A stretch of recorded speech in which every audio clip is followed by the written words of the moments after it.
நான் தான் உங்களுடைய பிரதன்யா பாப்பா. இன்னைக்கு நம்ம கூழ் சாப்பிட்றது எப்படின்னு கற்றுக்க போகிறோம். பாப்பா இப்போ தூங்கிட்டு இருக்கா. அவள் எந்திரிக்கிறதுக்கு முன்னாடியே கூழ் நம்ம செஞ்சு வச்சுருவாங்க.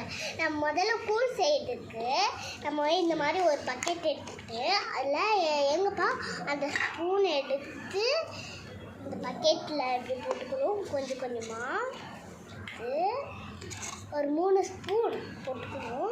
3 ஸ்பூன் போட்டுக்கிட்டு தண்ணி எடுத்து ஊற்றிக்கணும். கொஞ்சோண்டு ஊற்றிக்கிட்டு அப்புறம் ஸ்பூன் எடுத்து நல்லா கலக்கணும்.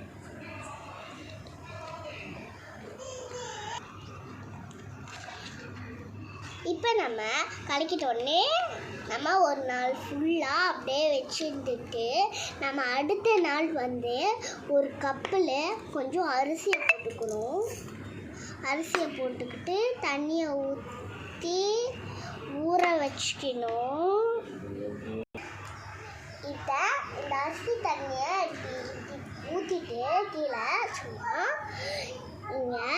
இந்த ஊற வச்ச காய்ச்சி வச்ச தண்ணியில் அந்த அரிசியை போட்டுக்கணும். இங்கே பாது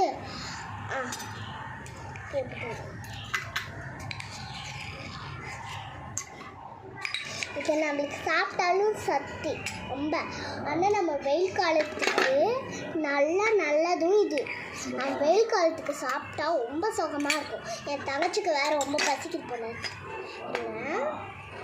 கரைச்சி வச்ச மாவை இதில் ஊற்றணும். ஊற்றிட்டு கலக்கணுமா? கலக்கணும். ஆறுன கூடை எடுத்து இதில் எடுத்து போடணும். கலக்கணும். இந்த கூடை ஒரு கப்பில் போட்டுடணும். பாருங்கள், ஒரு கப்பில் கொஞ்சம் உப்பை போட்டுடணும். உப்பை போட்டுட்டு கொஞ்சம் தண்ணியை ஊற்றி கரைக்கணும்.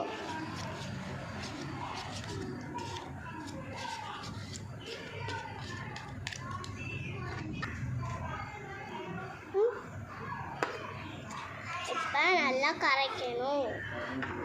கொஞ்சம்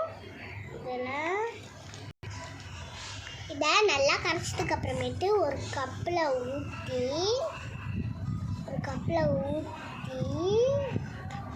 அப்படியே நம்ம என்ன பண்ணணும்னா குடிக்கணும்.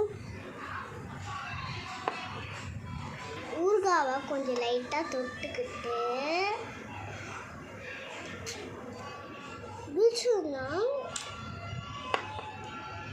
வெயிலுக்கும் நல்லது, நம்ம உடம்புக்கும் நல்லது. இதே மாதிரி நீங்கள் ட்ரை பண்ணி பார்க்கணுன்னா பில் பட்டனும் அழுத்துங்க, சப்ஸ்கிரைப்பும் நல்லா வாங்க. எனக்கு நீங்கள் நல்லா சப்போர்ட் பண்ணுறீங்க. நான் உங்களுக்கு இவ்வளோ நாளாக வீடியோ போடலன்னா ஏன்னா எனக்கு உடம்பு சரியில்லை, அதனால தான் போடல ஃப்ரெண்ட்ஸ். உங்களுக்காக நான் இனிமேல் நிறைய வீடியோ போடுறேன் ஃப்ரெண்ட்ஸ். இனிமேல்ட்டு நீங்கள் பில் பட்டன் அழுத்தி சப்ஸ்கிரைப்பும் நிறைய வாங்க. Bye friends.